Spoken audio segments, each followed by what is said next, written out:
Bismillahirrahmanirrahim. Assalamualaikum warahmatullahi wabarakatuh.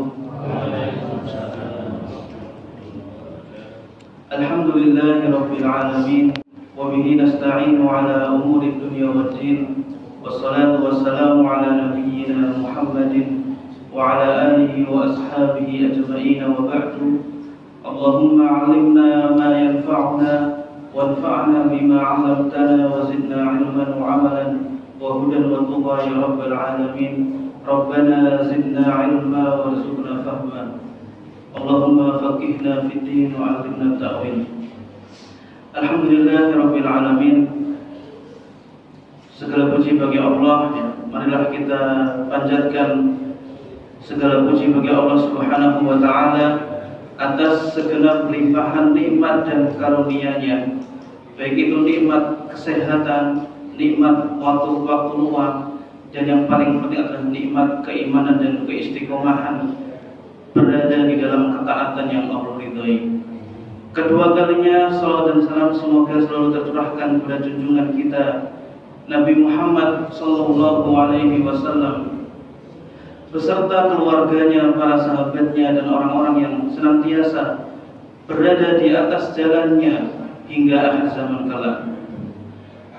Bapak-bapak, ibu-ibu jamaah salat maghrib yang semoga dirahmati Allah Subhanahu wa taala. Pada malam hari ini insyaallah kita akan melanjutkan kajian tafsir kita, yaitu di surat Al-Lail. Kemarin kita sudah sampai pada ayat yang berbunyi wa ma khalaqaz zakara wal unsa. Maka pada malam hari ini kita akan masuk di ayat yang keempat.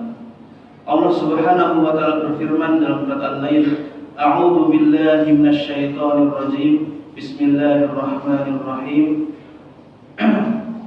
Wal laili idza yaghsha wan nahari idza tajalla wa ma khalaqaz zakara wal unsa inna sa'yakum lasyatta. Tiga ayat pertama tadi Bapak Ibu sekalian, semuanya adalah ayat yang merupakan sumpah. Jadi Allah Subhanahu wa taala bersumpah dengan waktu malam, dengan waktu siang, bersumpah dengan penciptaan manusia, baik itu laki-laki maupun perempuan. Maka di ayat selanjutnya namanya adalah jawaban dari sumpah tersebut. Sumpah tadi untuk apa? Maka Allah berfirman, inna sa'yakum lasyatta, mengabarkan kepada kita semua, sesungguhnya usaha kalian lasyatta, mutafariqah, mutabaidah, berbeda-beda jenisnya satu sama lainnya. Di dalam hadis Rasulullah sallallahu alaihi wasallam bersabda, kharajna ma'a Rasulillah sallallahu alaihi wasallam fi janazatin, faqa'ada Rasulullah sallallahu alaihi wasallam wa qa'adna haulahu. Jadi suatu ketika para sahabat ini dan juga Rasulullah keluar mengiringi jenazah. Faqa'ada Rasulullah, maka Rasulullah duduk menunggu apa? Selesainya penguburan jenazah tersebut. Faqa'adna haulahu, maka para sahabat ini duduk di sekeliling Rasulullah, ngumpul di sekeliling baginda Nabi Muhammad. Kemudian beliau bersabda, ma minkum nafsun manfusatun illa wa qad 'alimallahu makanaha minal jannati wan nar. Ma minkum nafsun manfusah, tidaklah satupun di antara kalian yang memiliki jiwa, berarti kita semua makhluk hidup manusia, illa wa qad 'alimallahu makanaha minal jannati wan nar, kecuali apa? Atau melainkan Allah Subhanahu wa taala sudah mengetahui makanaha, tempat kembalinya nanti di akhirat, apakah di jannah ataupun di neraka. Faqulna, maka para sahabat ini berkata kepada Rasulullah, ya Rasulullah, afala nattakil, wahai Rasul, kalau orang-orang ini sudah dipastikan mana yang masuk surga, mana yang masuk neraka, afala nattakil, bagaimana kalau kita ini berserah diri saja, maksudnya hidup apa adanya, Toh kalau sudah tertulis masuk surga ya akan masuk surga. Kalau sudah tertulis masuk neraka, mau bagaimanapun dia tetap akan masuk neraka. Itu pertanyaan sahabat pada waktu itu. Maka kemudian Rasulullah menjawab, faqala i'malu fakullun muyassarun lima khuliqa lahu.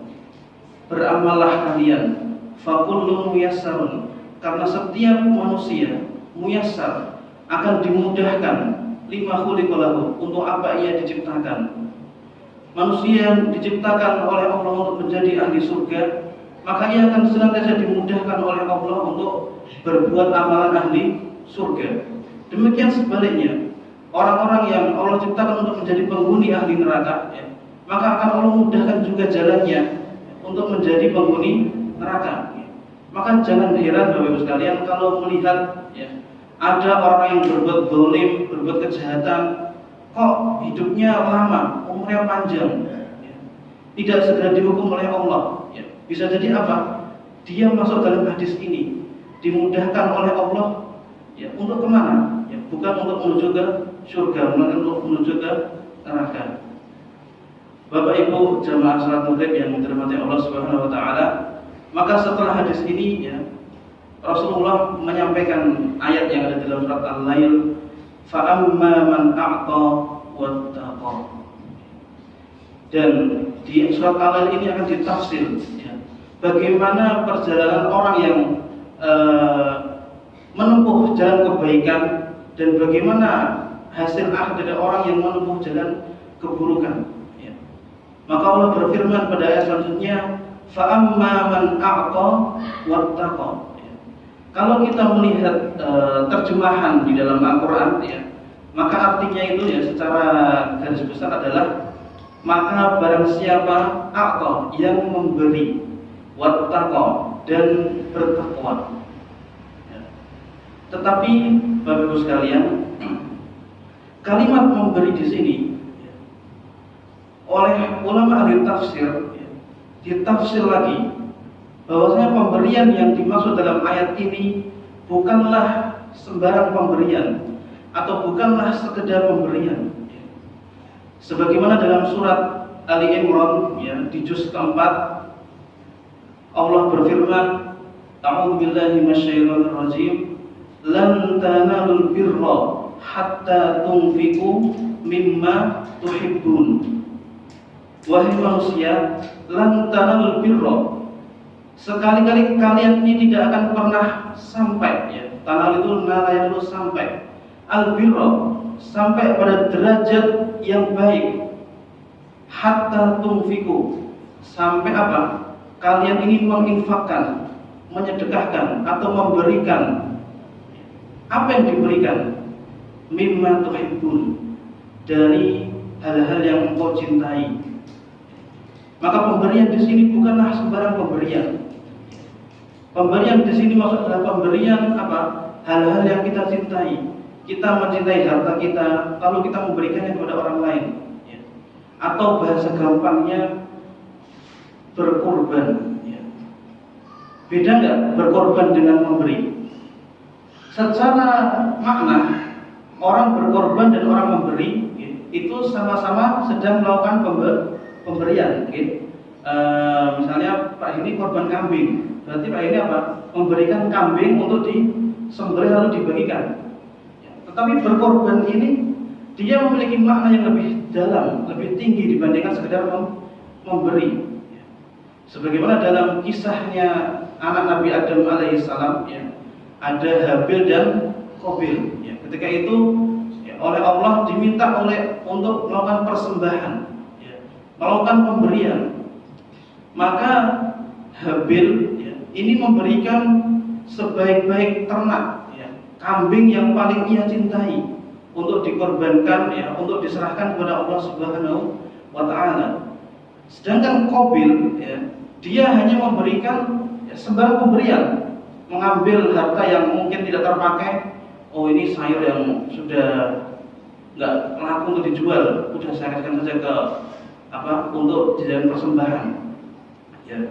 Maka dalam kisah disebutkan Allah hanya menerima pengorbanan dari siapa? Dari Habil.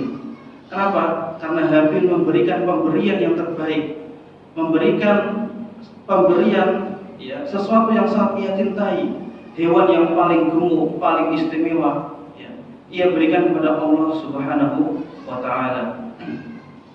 Bapak Ibu sekalian jamaah salat Maghrib yang semoga dirahmati Allah Subhanahu wa Ta'ala, untuk lebih kita memahami ya, perbedaan antara pengorbanan dengan pemberian. Contoh yang paling mudah bisa kita pahami adalah apa yang sudah dicurahkan oleh kedua orang tua kita kepada kita semua. Kita mulai dari ibu kita. Saya yakin semua ya, yang di belakang ini ibu-ibu pasti sudah menjadi ibu-ibu, sudah punya anak semua. Sebagian bahkan sudah menjadi simbah, sudah punya cucu. Maka ya, insya Allah ibu-ibu ini paham apa itu memberikan pengorbanan kepada anak-anaknya. Ya. Semenjak di kandungan saja, ya, janin ini sudah makan dari makanan ibunya. Ketika ia hendak dilahirkan atau ketika ia dilahirkan, ibunya ini bertaruh nyawa. Ya, seorang ibu bertaruh nyawa untuk anaknya supaya bisa dilahirkan ke dunia. Setelah ia dilahirkan, ya, ibunya ini rela, atau mungkin kedua orang tua ini rela untuk bergadang, ya, bangun tengah malam, ya, supaya apa? Mengganti pampers, mengganti apa? Kalau lapar ya dikasih air susu, ya, supaya anak ini bisa tidur dengan tenang. Ya. Ia rela untuk bergadang supaya anaknya tidur dengan tenang. Begitu anaknya sudah dewasa, ya, segala hal yang bisa diberikan oleh ibu tadi akan ia berikan untuk anaknya, ya, tanpa berharap kata terima kasih dan tidak dihitung-hitung. Ya. Saya yakin hampir-hampir tidak ada seorang ibu yang menghitung, ya, pengeluaran saya untuk anak saya dari saya bayi. Ya, misalnya hari ini saya memberikan dia susu segala macam, dicatat sampai ya, panjang, lalu dikasih kepada orang tua kepada anaknya, itu tidak mungkin. Ya.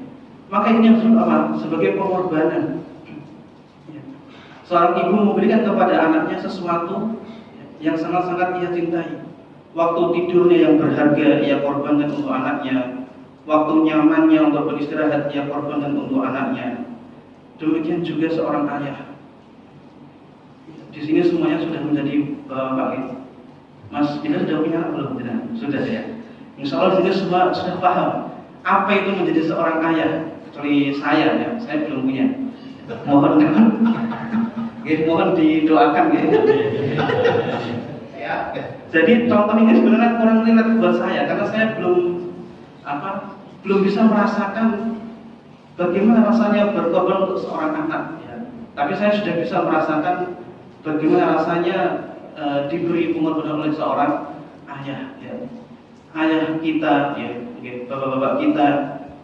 Kalau kita lihat ya, guratan-guratan di wajahnya, rambut yang dulunya hitam lalu memutih, ya, memikirkan banyak masalah, bekerja siang dan malam, melembur, semua hasilnya untuk siapa? Untuk keluarganya, untuk anak-anaknya.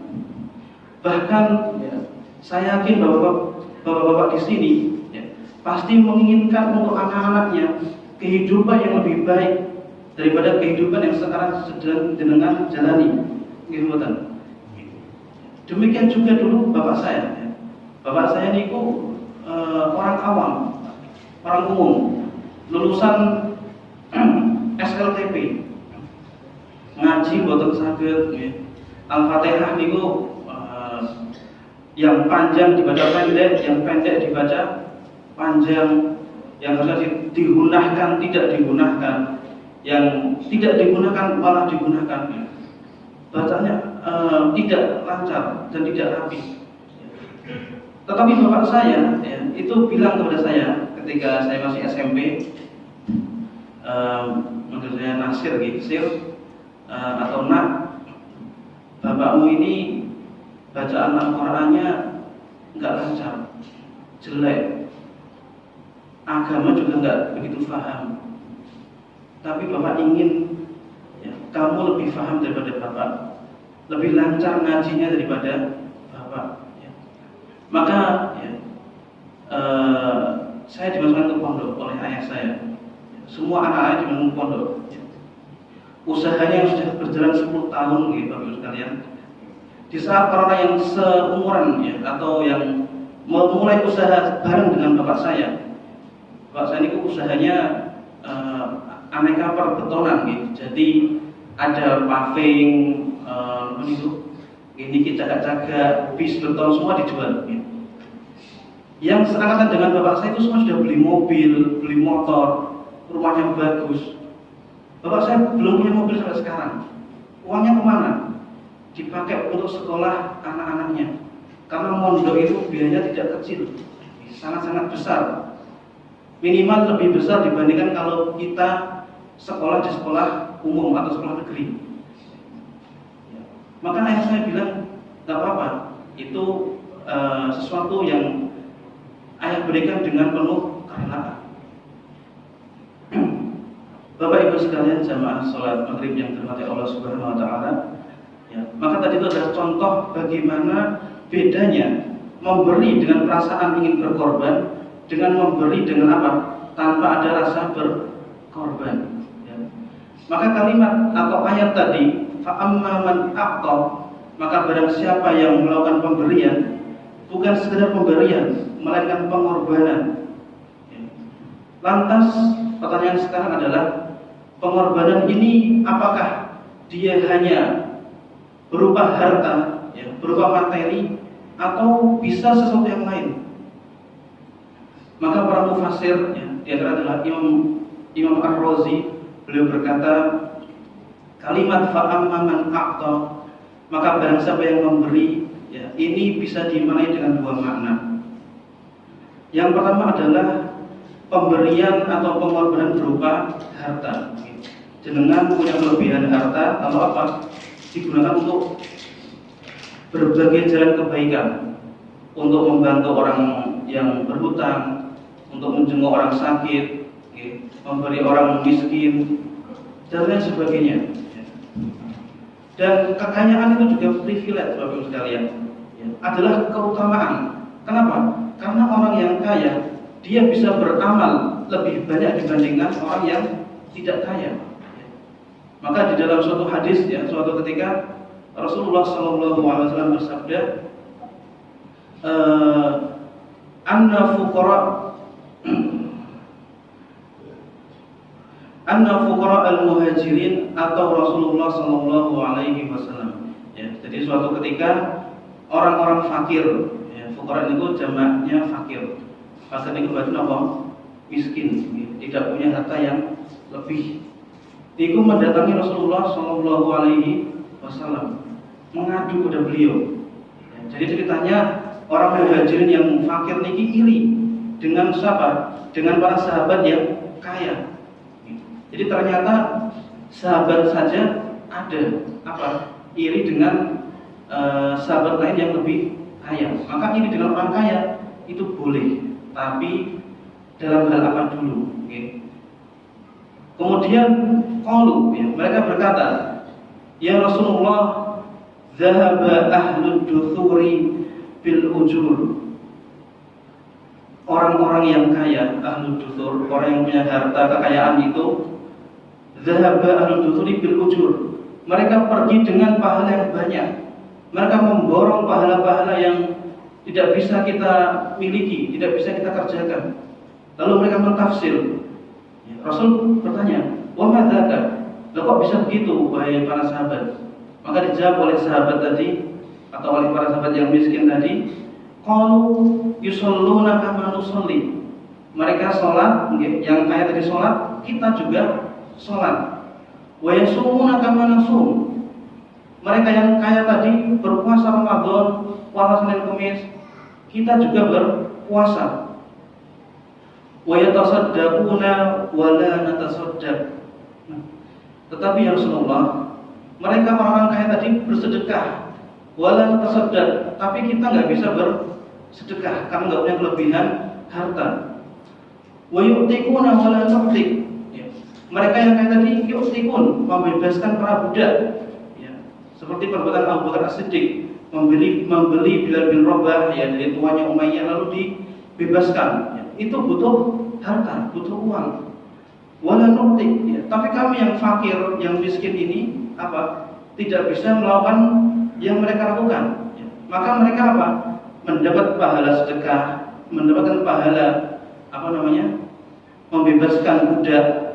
Namun kami apa? Tidak bisa dapat pahala itu. Kenapa? Karena kami tidak memiliki harta. Bapak Ibu jamaah salat maghrib yang dirahmati Allah Subhanahu wa taala, maka mendengar hal tersebut, Rasulullah ini kan sangat sayang, ya, penuh dengan sifat rahmat kepada manusia, kepada umatnya, terlebih kepada para sahabatnya. Ya, maka Rasul bersabda, ya sudah, kalau mereka punya kelebihan itu, punya kelebihan harta yang kalian nggak punya, ya, maka kata Rasul, afala u'allimukum syai'an, saya akan mengajarimu sesuatu, ya. Saya akan mengajari kalian sesuatu, ya. Suatu ilmu maksudnya. Maka Bapak Ibu sekalian, ya, kalau tadi kita bilang harta itu adalah privilege, maksudnya apa? Keutamaan atau hal lebih, ya, yang bisa digunakan oleh seorang hamba untuk menuju ke akhirat, ya. Jadi tadi irinya para sahabat itu, ya, dengan kekayaan sahabat yang lainnya, bukan karena sahabat yang kaya ini kalau tidur di kasur yang empuk atau kalau makan setiap hari di sini apa Pak? Kalau Pacitan itu apa yang mewah? Mekar Jaya gitu. Oke. Itu enggak masalah ya. Pak Broto setiap hari makan di Mekar Jaya misalnya, saya makan di rumah. Itu kan kalau sudah keluar di kamar mandi sama apa beda Pak? Sama mawon. Jadi nggak perlu iri ya. Maka para sahabat tidak iri dengan itu. Tapi iri dengan apa? Ya, iri dengan tadi yang kaya bisa beramal lebih banyak dibanding kita yang atau dibanding para sahabat yang tidak memiliki harta. Ya. Maka Rasul memberikan mereka privilege juga. Ya sudah, saya akan mengajarimu sesuatu. Maka ilmu itu juga privilege. Ya. Ilmu itu juga apa? Kelebihan. Ya. Yang bisa digunakan oleh seseorang untuk apa? Mendapat pahala yang lebih banyak dibanding orang yang tidak berilmu. Ya. Maka Allah berfirman, yarfa'illahu alladhina amanu minkum walladzina utul ilma darajat. Allah akan mengangkat derajat, ya, bukan di dunia, mungkin di dunia sebagian, tapi di akhirat. Ya. Allah akan mengangkat derajat orang yang beriman. Walladzina utul ilma darajat, ya. Dan orang yang punya ilmu, ya, beberapa derajat lebih tinggi dibandingkan orang yang tidak punya ilmu. Ya. Contohnya bagaimana Bapak sekalian? Contoh yang paling gampang, ya, masalah ya kalau dalam fikih itu ada masalah namanya ta'addudun niyah. Ya. Jadi niat yang apa lebih dari satu. Ya, contohnya bagaimana?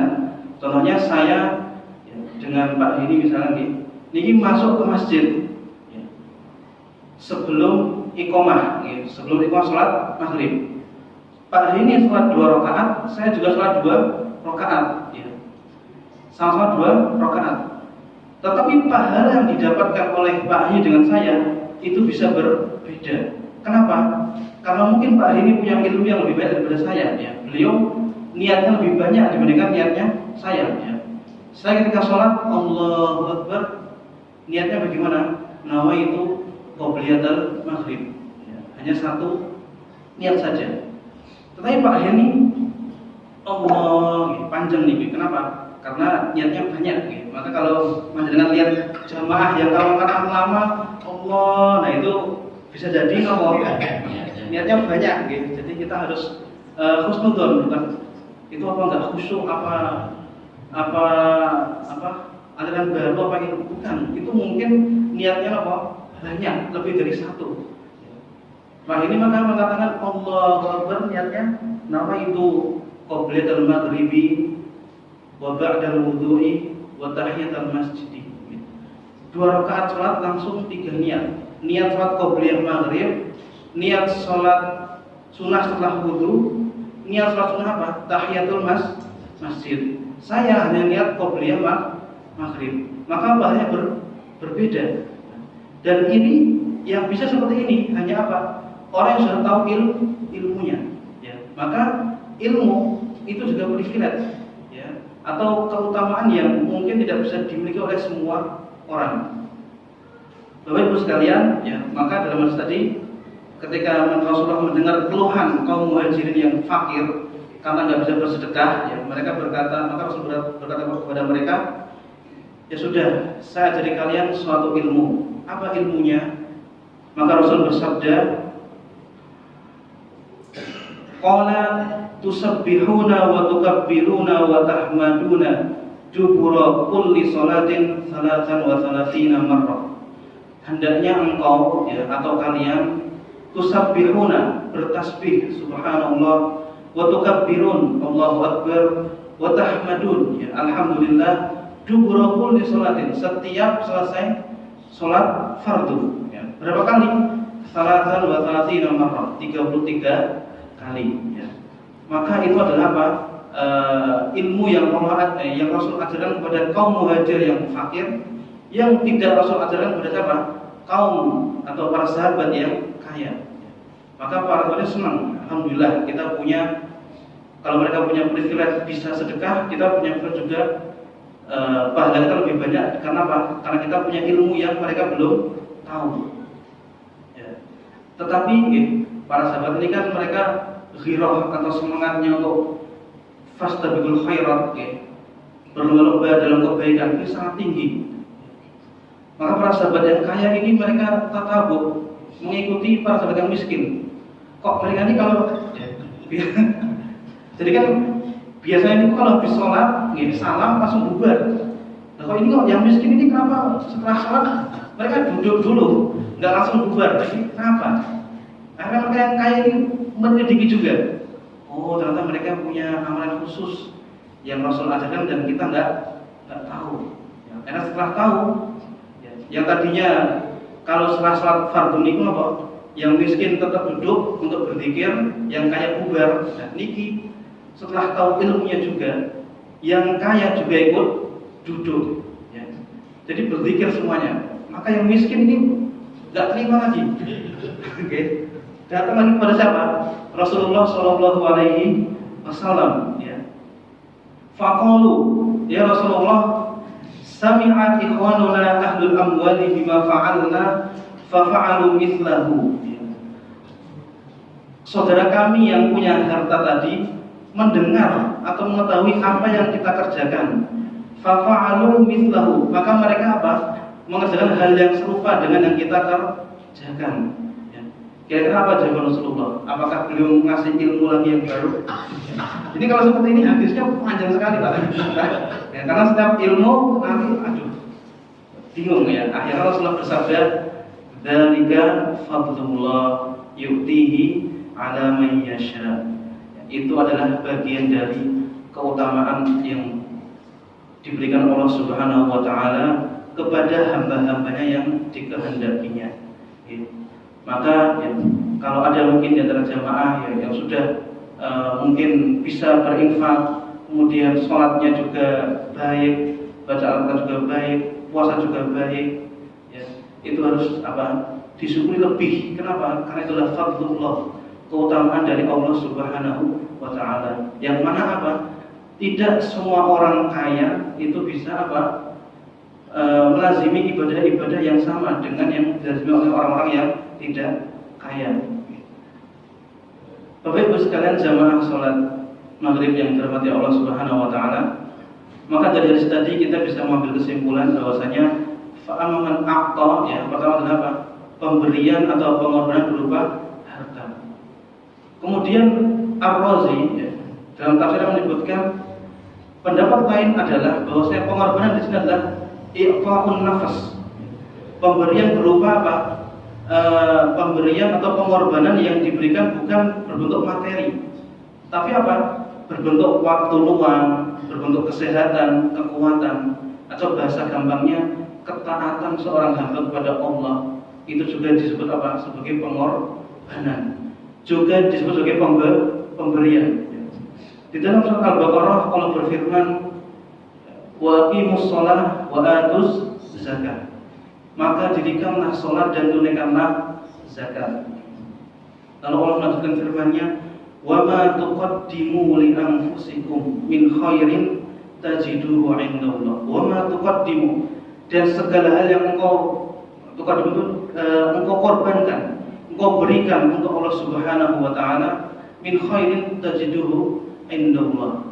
Di dalam ayat ini ya, Allah Subhanahu wa taala ya, menggabungkan atau menyamakan ya, salat dan zakat ini apa? Sebagai pengorbanan. Ya, padahal kedua amal ini berbeda secara pengerjaan. Ya. Zakat jelas butuh harta. Orang yang tidak memiliki kelebihan harta tidak wajib berzakat. Tapi sholat butuh harta betul. Jenengan mau sholat di masjid misalnya, kalau misalnya ketua takmir memasang pengumuman yang mau sholat bayar 5.000, ada nggak yang sholat? Nggak ada. Gratis saja kadang berat, apalagi kalau bayar. Maka sholat itu, lalu apa yang dikorbankan oleh orang yang sholat? Waktu luangnya, kekuatannya, ya. Kemudian kesibukannya, ya. Yang tadinya sedang sibuk bekerja, ia harus mengorbankan waktu kerjanya untuk apa? Melaksanakan sholat. Ya. Yang tadinya masih ngantuk atau kalau zuhur masih panas, ya, lebih nyaman di kantor ada AC-nya atau di rumah ada kipasnya, ada TV-nya. Tapi dia memilih untuk keluar menuju masjid panas-panasan demi apa? Melaksanakan sholat. Maka itu juga disebut sebagai pengorbanan. Maka Bapak Ibu sekalian, kalimat atau firman Allah, fa'amma man a'ta, barang siapa yang melakukan pengorbanan, itu adalah pengorbanan yang bentuknya harta maupun yang tidak berbentuk harta. Orang yang mengorbankan waktu tidurnya, di tengah malam, ya, itu lebih nyaman untuk tidur. Apalagi sekarang ini hawanya sedang dingin-dinginnya, gitu. Lebih nyaman selimutan tidur sampai subuh. Tapi ada hamba-hamba yang memilih untuk bangun, berwudu dengan air dingin lalu apa? Melaksanakan sholat malam. Maka itu adalah pengorbanan. Orang yang berpuasa, ya, di kala orang lain bisa makan siang-siang, ya, kalau sedang panas bisa minum yang segar, ia menahan dirinya untuk tidak minum dan tidak makan. Maka itu adalah pengorbanan. Maka Bapak Ibu sekalian, hendaknya setiap dari kita menghitung. Kalau belum bisa mengorbankan atau belum bisa memberikan pengorbanan secara materi, belum bisa berinfak, belum bisa bersedekah, seminimal-minimalnya jangan sampai kita tidak bisa berkorban dengan diri kita. Berkorban dengan waktu kita, kekuatan kita, kesehatan yang kita miliki. Marilah kita gunakan, kita korbankan untuk apa? Ketaatan kepada Allah Subhanahu wa ta'ala. Karena cinta itu butuh pembuktian. Jenengan cinta dengan anak-anaknya, dengan anak jenengan, maka apa? Jenengan melakukan pengorbanan untuk anak-anaknya. Surga, cinta pada keridhaannya Allah. Pertanyaannya, apa yang sudah dikorbankan? Apa yang sudah dikorbankan? Karena cinta tidak bisa hanya berhenti di lisan saja. Ia harus dibuktikan dengan pengorbanan, dengan pemberian dan lain sebagainya. Bapak Ibu sekalian, jamaah salat maghrib yang dirahmati Allah Subhanahu wa taala. Kemudian Allah berfirman, fa amma man a'ta wattaqa. Jadi yang pertama adalah, maka barang siapa orang yang memberikan pengorbanan, ya, jadi kan fa amma itu adalah harfus syarat, ya, nanti ada. Jadi syaratnya ini, kalau syaratnya terpenuhi, balasnya adalah ini, ya, itu ilmu nahwu demikian atau ilmu bahasa Arab. Maka syarat yang pertama adalah dia harus melakukan pemberian. Apa syarat yang kedua?